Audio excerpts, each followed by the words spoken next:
أعوذ بالله من الشيطان الرجيم بسم الله الرحمن الرحيم الحمد لله رب العالمين الذي هدانا لهذا وما كنا لنهتدي لولا أن هدانا الله والصلاة والسلام على أشرف الأنبياء والمرسلين مولانا أبو القاسم محمد وعلى أهل بيت الطيبين الطاهرين المعصومين المظلومين أما بعد السلام عليكم ورحمة الله وبركاته.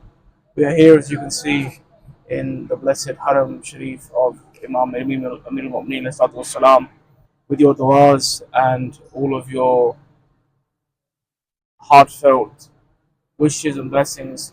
We were able to enter into the city of Najaf this afternoon and begin the Ziyarah of Amir al-Mu'mineen. And you're all, the entire community of Ajal and the entire community of Kent are within our heart. And we thought today, given we are here for the first day doing the Ziyarah of Amir al-Mu'mineen, our first Imam, the Imam of the most blessed and holy family, that we could remind you about some of the merits of Ziyarah, especially the Ziyarah of Abdillah. Because Ziyarah al-Hussain is one of those things whose honor, whose maqam, whose status, and whose loftiness can never be understated. It is something that, however much the alimeen, the zakireen, the khutabeen, the speakers, those that arise the pulpit, try and summarize, they can never do justice to the maqam of the Ziyarah of Imam Hussain. It is one of the most blessed and highly praised things that a mu'min can undertake in their lives. And it's one of those things that if we were to spend our life discussing and our life pondering upon, we would still not begin to even scratch the surface of the merits of the Ziyarah of Imam Hussain. And what better place to be discussing the merits and the fazilat of the Ziyarah of Imam Hussain, Abdillah al-Hussain than sitting here in the Sahih Sharif of his father, Imam Amir al-Mu'mineen. Thank you, Hasan. This is a Ziyarah whose very being is such that when you tell anyone about the hajat we have, any jais wish we have, you bring it to the door of, be it Amir al-Mu'mineen whose bargha we are sitting in today, or be it Mawla Abul Fadl al-Abbas, or be it any of the Imam of al-Muhammad, it is answered, it is mustajab. It is a place where the wishes and the prayers of the mu'mineen are granted, and whatever is for us, even if we don't ask for it, it is answered. I've met people in my life personally, I'm telling you these stories from people that I know personally, who have had unimaginable difficulty in their life, and who have come to places like these Muqaddasat and haven't even asked for the blessings or the intercession of Al-Muhammad in that particular issue, but they have left, and that same day, that same afternoon, that same evening, that same event, they have seen the mushkilat lifted, they've seen a solution to the difficulties they were facing, and they have seen all of that which they wanted answered to them. And amongst them are those with yaqeen, and amongst them are know that when the world can't help, Hussain can help. And amongst them are those that know when this dunya leaves you nothing, Hussain has for you everything. They swear that they themselves would walk towards the city of Karbala, and they would take with them whatever difficulties they had, and would take with them whatever prayers and wishes they had, and with every step would feel the fazilat, and would feel the ease, and would feel the blessings that would come with it. Having gone to the grave of Abu Abdullah, they would tell us that we have had every single thing we ever imagined answered, and every single thing we could ever have wished for given to us. Imam Ali says, verily some people worship Allah because they desired the benefits, they desired the blessings, they desired the thawab, while other people worship Allah because they are fearful of Him. And he says this is the worship of a businessman and a slave. As we said to you the other night when we were with you in Kent, the third type of worship is the worship of one who is worthy. And this is where we come to in the Izni Dukhul that we recite every time we come to any one of these Muqaddasat, in which we say in the permission to enter that Allah, I know the status and the maqam of the person whose house I am entering, and because of my knowledge of them I ask for your permission to enter. And that is the worship that we are here to do in the barqa of Amir al-Mu'mineen, and we will inshallah be going towards the blessed lands of Karbala, Qatamiyya and Samarra, because we understand, we have knowledge of, we are aware of the fact that these are individuals who are worthy of being loved.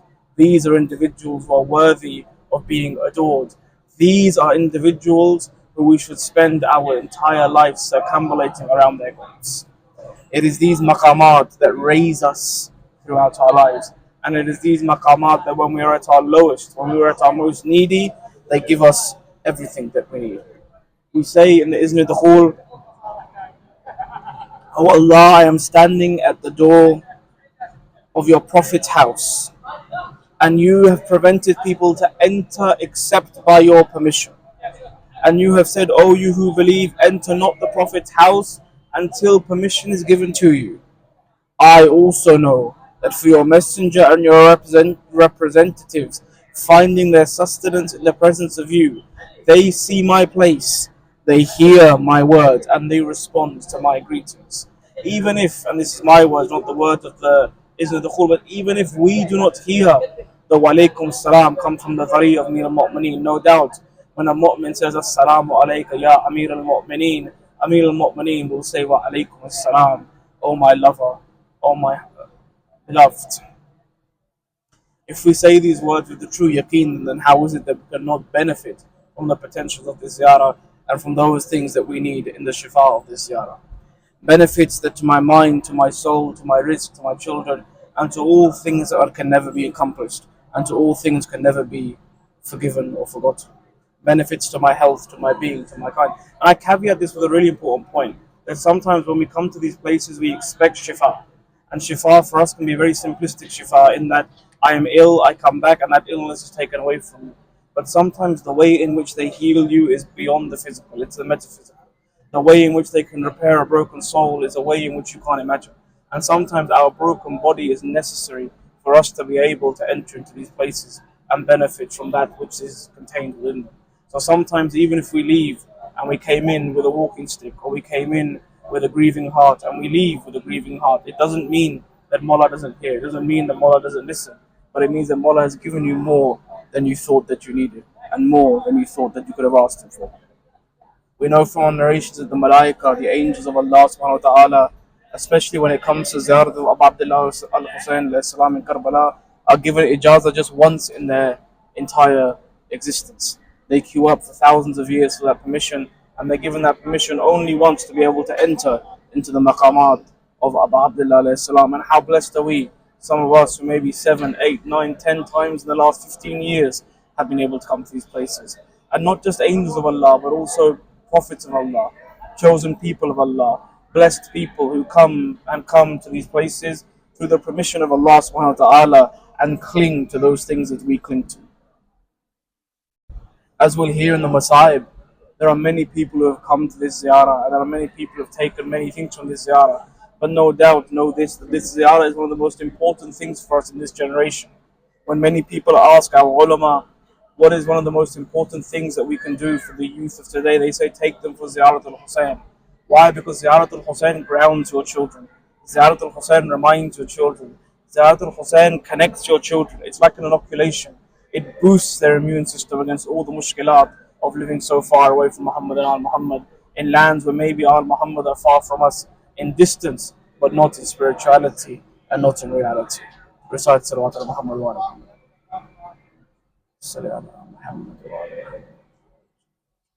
I want to narrate to you one story, and we'll inshallah move fast from there, in which Imam al-Sadiq alayhi salam, this emphasizes the particular importance of Ziyarah al-Hussain. During the life of Imam Sadiq alayhi salam, Ziyarah al-Hussain was very dangerous, it was very difficult, and the Imam used to say to people, I will guarantee a loan, meaning I, the Imam-e-Waqt, will guarantee that if you take a loan, I will ensure it is repaid. If you take a loan and you are not able to pay it, or you take a loan and you are not able to return from this ziyarah because of the dangers, I will ensure it is repaid. And I will ensure your family is looked after. And I will provide for your near and dear ones and your loved ones. Why? Because going for ziyarah is so important. The Imam is saying it is above that importance that is given even to ourselves. They say the companions would say to one another, when you go to Karbala, and this is the way in which the Zairin used to come to the grave of Abu Abdillah. And again, we must remember how fortunate are we that when we come to the grave of Abu Abdillah alayhi salam, we come walking, we come running, we come in air-conditioned buses, we come in air-conditioned vehicles, we come by plane, we come with so much ease. When the first Zairin used to come to the grave, they used to say, go to the land of Karbala, wait until nightfall, walk this many steps, and then go on your hands and knees. And with your nose, smell the dust of Karbala, And the moment you smell the sweet fragrance of heaven, know that you are above the grave of Abdullah alayhi salam. That's how Zawar used to come. There was one Zaid in these early days. He said, I went, I stood there. Someone said to me, you cannot enter. I waited a bit longer. Again, I went to go in. They said, you cannot enter. The third time I went to go in, again, this person said, you cannot enter. I said, I have come from so far, give me permission. He looked at me, he said, oh man, do you not know? I am one of the angel appointed by Allah subhanahu wa ta'ala to be here by the grave of Aba Abdullah. And right now, the prophets of Allah are doing the Ziyarah of Aba Abdullah alayhi salam. So you must wait until the prophets of Allah have completed their Ziyarah. This is Ziyarah al-Hussain. This is Aba Abdullah alayhi salam. Where Imam al-Sadiq says in Nafs al-Mahmoon written by Sheikh Abbas Qumi. Sheikh Abbas Qumi, who is buried in this very haram. If you go to Bab Tusi, his grave is in the wall of the haram. And I'll tell you one story in passing about Sheikh Abbas Qumi that is so important. And it tells us about how charity is truly given. When we say given away in which your left hand does not know what your right hand is giving, Sheikh Abbas Qumi is the realization of that. Because Sheikh Abbas Qumi is Sahib al-Mufati al-Jinan. He is the author of Mufati al-Jinan. They say his father would come into this shrine of Imam Ali alayhi salam, and he would see people reading Mufati al-Jinan. And he would say to his son, "Oh Sheikh Abbas, may you do something as great in your life as writing a book like Mufati al-Jinan, such that the mu'mineen read it everywhere." That's how great he was. Even his father did not know he had written a book. He had kept it hidden from the entire world. Yet today there isn't a Shia in the world who doesn't know Sheikh Abbas Qumi and Mufati al-Jinan. That same Sheikh Abbas Qumi narrates in Nafsul Mahmoom, one of the collections of many different maqatil of Abu Abdullah, the narrations of the Shahadat of Abu Abdullah. He says Imam al-Sadiq alayhi salam said in the hadith, the wealthy should visit the grave of Abu Abdullah twice every year, while those who are not able to should visit once every year. And he said those who live far, those who live near should visit once every month, while those who live far should visit once every 3 years. It is not fair for someone to avoid this ziyarah for more than 4 years. The words of your and my fifth Imam, after whom our entire school, the Ja'fari school, is named, is telling us what? Ziyarah al-Hussain is so important that if you do not come for Ziyarah al-Hussain once every 4 years, you have not completed your haqq upon Abu Abdullah alayhi salam. We are here in the city of Najaf al-Ashraf, and in a few days, with the permission of Abu Abdullah alayhi salam, we will be going towards the city of Karbala, the city of Karbala. But what I want us to remember in the Masa'ib this evening is the way in which Abu Abdullah will enter this city. I said to you that when we go to Karbala, we take air-conditioned coaches, we go in cars, we go in the lap of luxury, in the height of comfort. And even then we say, can we turn the cooling down a bit more? Even then we say it's a little bit too hot for us.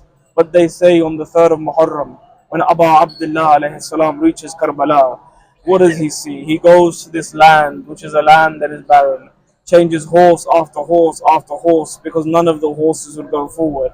And then he begins to ask the elders, what is this land? Someone would say to him, it is known as Gharawiya. Someone else would say Nehnawa. Until one particular elder would say, it is known as the land of Karb and Bala, trial and tribulation. Until Abu Abdullah would say, yes, this is where we must lay our camp. They say a message comes from his sister. What does she say? She says, brother, come quickly to my tent. Why? Because I must speak with you. He goes. She says, brother, do not stay here. Why? Because I hear the crying of a lady, my brother. The brother says to the sister, do you not recognize the cries of our mother? She has been with us since we left Medina, weeping for me in Makkah, weeping for me here in Karbala. This is the state in which Abu Abdullah would reach Karbala. He would take his companions, he would show them, this Habib is where you will fall. Habib will come later, of course. He would say to Zuhair, this is where Zuhair will fall. He will say, this is where you will fall, and you will fall, and you will fall, until they reach a plot of land. The companions say, oh Abu Abdullah, what is special about this place? It's as if someone has cleared the sticks and stones and thorns. He says, this is where I will fall. And my mother Zahra has been picking up the sticks and stones and thorns. So when I fall from Zuljana, they do not come in contact with my body. Allahu Akbar. This is Karbala. And surely there is no land like Karbala. Inna lillah wa inna ilayhi raji'un. وسيعلم الذين ظلموا على محمد أي منقلب ينقلبون. السلام عليكم. وعليكم السلام.